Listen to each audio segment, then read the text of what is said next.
just so that you can get an idea of, because obviously we're here to talk about data and all of the areas that the data can come from.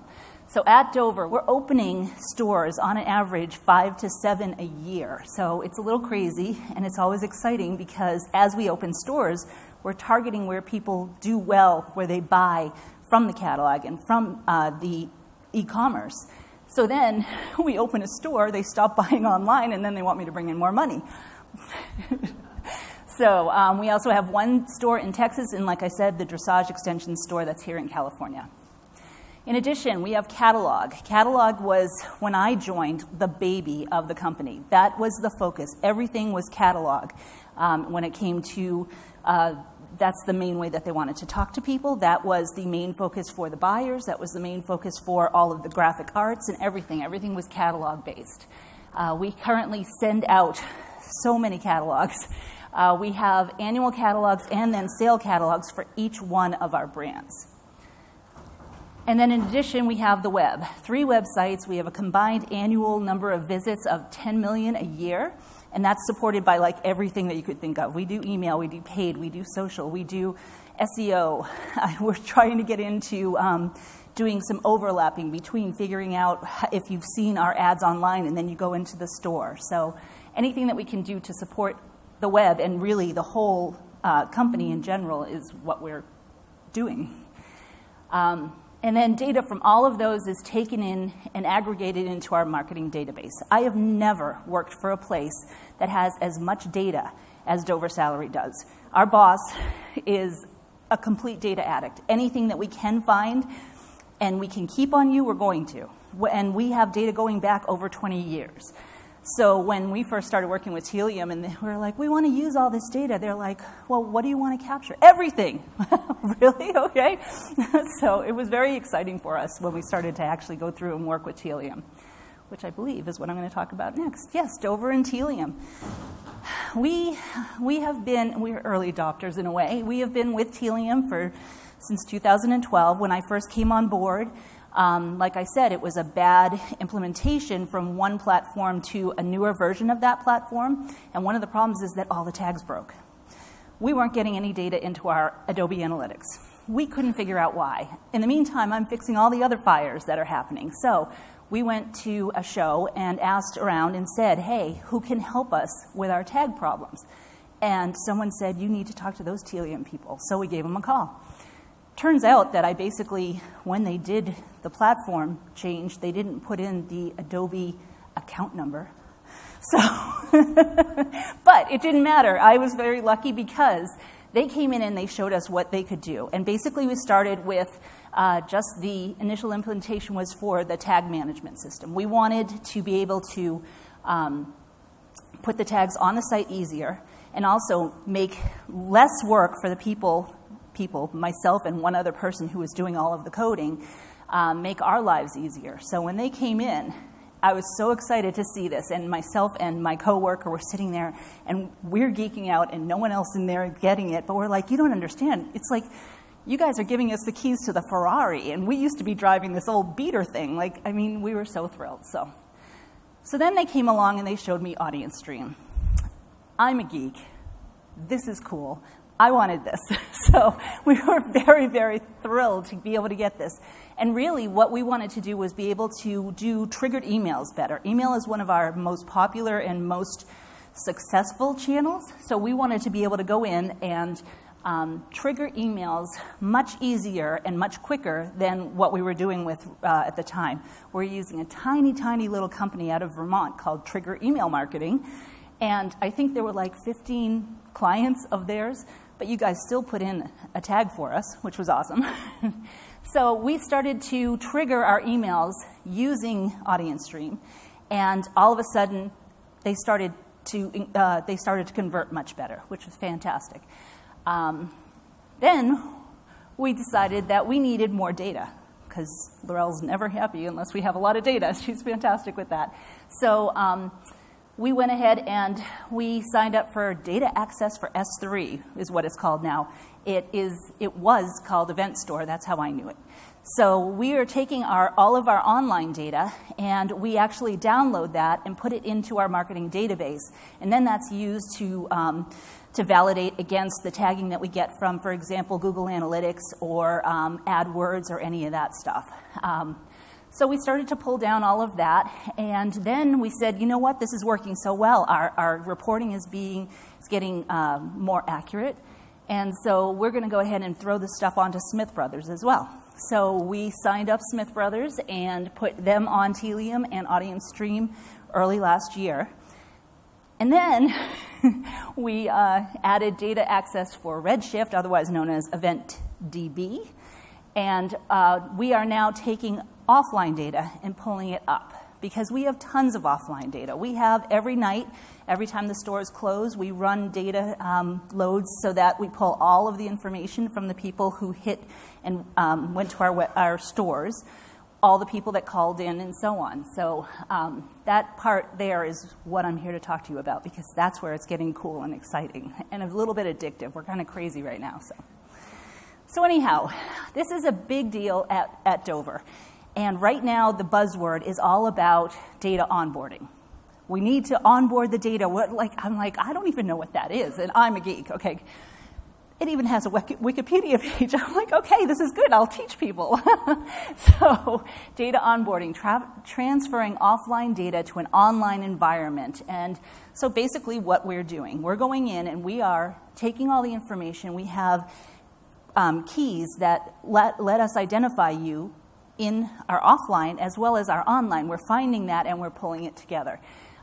This is something that we're also trying in other ways with, we were looking around at other companies that offer these types of things to do it more in terms of catalogs and so on, because catalog is a big deal for us still. But I was very excited to actually learn something new there. And why would we do data onboarding? Basically, we need to look at that and really understand our customers like completely, holistically, and make sure that we are talking to them the way they want us to, because I love this bit here, real-time people-based marketing. The faster and the closer we can get to that, the more people are going to feel like they want to buy from your company. So I was looking around as I was doing this presentation, trying to find like some interesting stats and facts to help share with you guys. These were fascinating. 78% people said they'd be more likely to purchase from a company that actually offers them things that they want or they need or they're targeted. Or they're interested in. There you go. 86% said they'd be willing to pay up to 25% more for a better experience. I would do that. I'm at the point now where my kids are out of college. I can do stuff that I want to do. I'm going to pay that little bit extra so that I can have something nicer or something that makes my life more enjoyable. So I can understand that. And 64% said it's more important that people provide relevant offers than they are worried about people tracking, because, you know, it sounds all creepy and stuff, but at the same time, if it means that they can get what they want, they're more than willing to share their data with you. And so looking at that kind of plays into the whole overall trends. We started working with a company called Belardi Ostroy, which is a consulting company out of Boston. And they've been helping us in our direct marketing because we just had a recent change of management and so on. So we're starting to take a look at ways that we can improve and how we can grow. And they were working with us last year and talking about these overall trends that they're seeing. Omnichannel brands are growing the fastest. They do a lot with retail brands. And they were saying that, you know, interest is once again in retail. I was talking to someone yesterday that was saying how pretty soon it's going to either be the Amazons and the Targets and the Walmarts of the world, or it's going to be the boutique, the ones that really talk to you, that you are passionate about. Those are going to be the stores that are going to make it. So it's interesting to see that these folks are seeing that too. In addition, integrating marketing, contact strategy development, and attribution are areas where people are getting focused again. And that's where they're seeing a lot of people come to them for help. And that's why we came to them, so it makes sense. And more personalization and triggered marketing programs. Triggers are a huge hot button at Dover. We want to make sure that we can get out all the information that you're looking for as quickly as possible. And somehow doing email blasts that are, you know, based on something that a buyer thinks you might like is very different than you actually telling us by doing certain actions on the website or on the call center or at the store. So, any catalogers out there? Yes, catalogers. So, I love working for a catalog company as an e-commerce person because I know that I'm going to get people to come to my website. I would not want to work for a company that doesn't have a catalog. But catalog people are still old school. So, you know, there's this whole, they were talking to us about, we have to, you know, think RFM, that recency, frequency, monetary. But it's really more than that. It's actually RFM and popsicle or whatever this is. So we have recency, frequency, and monetary. But we actually know way more about our people. And that's the cool part. What did they buy? And what promos did they use? What was the source? How did they find us? How did they get to us? What channel and engagement? Are they just going in online? Are they going online in retail? Are they also getting a catalog? When they get the catalog, what do they do? I'd love to put chips in the catalog and be able to just track folks. That would be fantastic. Social, are they interacting with us online? Loyalty programs, we don't have one yet. We would love to have one because talk about the best way for us to be able to kind of make sure that we know who you are no matter where so that we can give you the best service. That's fantastic. Are they in a store area? Our people are crazy about our stores to the point where if we mention a new store being built on Facebook, we have a practical online riot of people complaining that we're not near them. When are you coming here? Sorry, we're working on it. Life stage, are they, you know, a new mom? Did they just get a horse? What is their kid just starting? Because you're going to speak to those people differently. And what content have they consumed? So there's so much that we can use now to really segment the house file and use it not only online but also for catalogs. So we're the creepy people. We gather everything we possibly can about you. Online, we are finding everything out about your order, about how you found us, about do you have a Dover visa? Do you use our wish list? Do you use the special lookbooks that, you know, only like 5 people look at, but yet everyone loves it because it's really a beautiful branding piece and so on. We're grabbing all of this. And then we're taking all of the data from offline as well. So currently what I'm listing is just the things that we're sending up from our marketing database to the online. And you'll see that there is some that kind of cross over. That's because sometimes people are going to tell us first time online. Other times they're going to tell us from calling in and so on. And we're just grabbing everything and combining it together. So, all right. So that's us. We were given a challenge. Basically, we have a really bad problem in that we have a wonderful brand. Like incredible, gorgeous stores. When you come to our website, you don't see that. You can't smell the leather, and you can't like get that sense when you walk in of, you know, a beautiful old Southern charm and just absolutely gorgeous. So we were challenged. We need to elevate the brand online. Because we don't believe in doing a complete site redesign and just launch a whole new thing, we do a lot of testing. We test everything. So what we're going to do is go in and figure out how can we do this. In addition, we need to build customer loyalty. I told you these people are crazy. It's awesome. They drove 800 miles round trip to go to a tent sale. I'll drive 800 miles round trip to go to Disney, but I'm not doing that to go to a store. It's amazing, this type of loyalty. We have people that are saying, you know, large selection, the only place I shop. This is all quotes from a retail survey that we do. At the end of every sale in the store, there's a little survey at the end and you can win $500. These people love us, and it's fantastic. Amazing customer service will never go anywhere else. I want them to talk about my website like that because that's cool. That's what you need. So what we've done is started by kind of taking a look at all of the data that we have and trying to decide the best way that we can do this in a quiet, safe way, I should say. You know, we're stepping in. We're not going to do a whole big blow up. So our solution was a design based on data, focused on brand, personalized, relevant, and fresh. It's going to change every time you come to the home page and so on. So we're using all this stuff that you guys are telling us so that we can go ahead and make this be the best home page for you.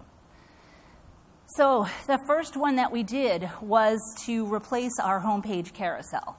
We did have existing static banners that were very salesy, very in your face. And so, I mean, when you're looking at those pictures of the retail store, that's not what you were seeing. This is a very different look and feel. And so we needed to change that up. And so we decided not only to change that up, but also to change how we're delivering this. We were doing it so that every time you hit the home page, you would see a different image. And so kind of a carousel, but not really. But now instead, we're going ahead and we're actually creating a moving carousel that is going to be personalized based on you. So in this case, we know this person is a dressage rider.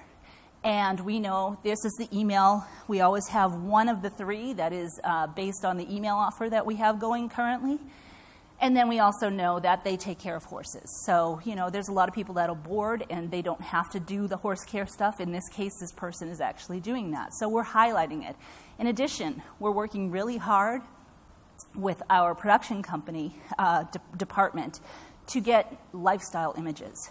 Like we're actually doing photo shoots so that we can get beautiful imagery that makes you think, oh my God, Dover is just amazing. So, you know, another one, Hunter Jumper Products, gives you that feeling. You want to be there. You want to be in it. And all of this is based on the data that we have found, not only from the online experience, but also the offline. Shopping all tack. So I mentioned that we test. We test everything. Like a single word, we will test. We tested stars. The review stars on our Smith Brothers site, just changing the color caused a difference of 11%. I mean, the color of the stars. So, you know, you really have to make sure that you're going in and doing it. We use Test and Target or Adobe Test or whatever it's called now. And we test every little bit. So in this case, the test results, we did an A/B split test. And the new assets improved the revenue per visitor by 5.2%. And also the conversion rate by 4.8%. So we were very excited to see this. People liked seeing this stuff. And what's even better is hearing it from the people we work with. We have a large company with a huge customer service group, and there's buyers and so on. And to suddenly have your co-workers stop us in the hallway or send us an email saying, oh my God, the homepage looks amazing. I love those images. Hold on, this is the stuff that I was just looking at the other day. How did... It's really cool. You know, everyone is starting to get very invested in it. So, in addition, we added a services ad. Basically what happened was my amazing coworker Amanda went out and took a look at all of the what we considered high-level brands of what did they have on their home pages, and then translated into what we would want for the Dover brand. One of them, a lot of them, are pushing service ads because we don't just sell products. We also have services that we can offer. So, for example, if you come to us and we don't know who you are, you're that anonymous person, you're going to get hit with a service banner that tells you about our money-back guarantee. We are those people that will take back anything at any time for any reason. And that's something that we never really kind of pushed, so that's an important one. But if you've been with us, you know that. So now we started saying, okay, I've set a badge. Are you a Dover Visa holder, our very own credit card? If so, if not, you should be. So we kind of give you that little banner there to say, hey, this way, people always complain about our shipping. This way you can get away from our shipping. Or if you do have it, hey, you should use it because then you don't have to pay for that shipping. Gift cards. We go ahead and we'll take a look at when they last bought gift cards because chances are that that was at their daughter's birthday or their girlfriend's or their anniversary or something. So we'll go ahead and we'll remind them yet again, hey, we have gift cards. Same with wish lists. If we know you've used our wish list, you have one in our system, we're going to go ahead and hit you with, hey, don't forget the wish list, treat yourself to something, and if not, we'll explain, you know, this is a good tool for you to be able to use. Now, in this case, we tested it with the homepage banner, so I can't tell you exactly the lift, but I know it worked. top categories. Another big thing that is currently being talked about at our place is time to information. TTI is this new hot button right now. We are working very hard to make our website be a lot faster. Putting tags in Telium was the first step for that. In the meantime, we've been working on new CDNs and everything like that. But that's not the only time to information that you should worry about. It's how quickly can people find what they want on your website. So the next thing that we tested with the personalization was to go ahead and do top categories. So basically, we went ahead and used the audience stream tally and said, all right, I want to know every time these people hit any category, add one. And now I go in and I run some code that goes ahead and checks what are your top 4. Then I take those top 4 and I put them in a bar underneath the main carousel. So that way I'm constantly showing your favorite categories. Then we went and worked with production again, got more mood imagery, and we're changing that up. And what's really cool is that it helped us. A/B tests said that it was a 4% increase in revenue per visitor, 5% higher average order value in this particular case, because we were giving them the things that they like. And now say all of a sudden it changes. You were just visiting boots and helmets and so on, but now you have a horse. So suddenly you're going to stall supplies and horse care. That means we're going to update your categories with you live based on the information that we have in Audience Stream. So let's see what's next for us. We're going to keep building on the success. We're going to do some additional homepage improvements. Product highlights. So now we have your favorite categories. Well, what I've done is set up some extensions within Telium IQ that say, all right, this person's favorite category is this. What is the top product from that category? Because our categories change all the time. It's a ranking that we do using an algorithm that includes things like how much revenue is associated with this product, how many orders, and so on. And sometimes it'll actually, the categories will get reordered based on the buyers wanting to highlight particular things.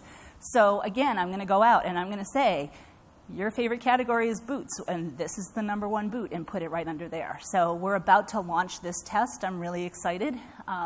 Took me a little while to get it to work right, but thanks to Dan and Clint and everyone, we got it working, so that's coming up next.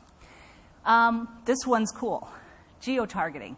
So we have stores, but we don't have stores everywhere. And I already told you that, they'll lynch us if they think we're not opening a store near them. So what we're going to do is if you have a store in your area, we're going to have a little area on the home page that will highlight the store information, a map, information about hours and contact and how to get there and so on. But if you're not in a store area, my mom would be so proud of me right now because I'm actually going to use my meteorology degree. We are going to set up, Amanda's gone through and set up regions of the country. And so, there's certain things that you need for your horses if it's fly season, or if it's muddy, or if it's hot or cold, or so on. So we're going to go in and import climate data for the next month for each one of these regions. So therefore, if you are not around a store, we are going to, and we can tell where you're from, which we should be able to from all the offline data or the online data that we get. We will go ahead and put up a banner, beautiful again, mood art, with a horse in the mud or something along those lines. And that'll change every month with the climate information. So this one is very exciting for me. We are going to do brand affinity. So we have giant brands, Ariat and Riding Sport, and just so many brands that people are absolutely addicted to. It's like I love my Skechers, So what we're going to do is when we know what your favorite brands are, we're going to go ahead and put up, again, more lifestyle imagery, highlighting those brands, and then point you to a brand collection so that you're always able to get to see what the latest and greatest is for the particular brand that you're loving. Social interaction. We badge people if we know they're coming in from Facebook or Pinterest or whatever. So what we'll do is highlight the different ways that they interact with us, or we're actually kind of talking this one through. We'll highlight how you're not talking to us. You're already talking to us on Facebook all the time, and I know that because you have that Facebook badge. Well, we're doing awesome stuff on Twitter, so you should totally come and check us out there. So, and then trending products, which is just, you know, very common right now, but whatever people are looking at on the page, on the website right now, you should go check it out just in case it sells out, that sort of thing. So, but we're not just doing it online. We're also going through deeper integration into the offline marketing. Love the data. So what we want to do is go ahead, and next we want to actually use, we have the event DB, we need the audience stream DB, so that we can start to pull out the attributes and the audiences that were created in audience stream, so that we can now send, you know, that little tiny group a lookbook about dressage, or we can just really segment, and I know segmentation is kind of a dirty word all of a sudden, but we can segment and actually send the catalogs based on the online data, which is really cool.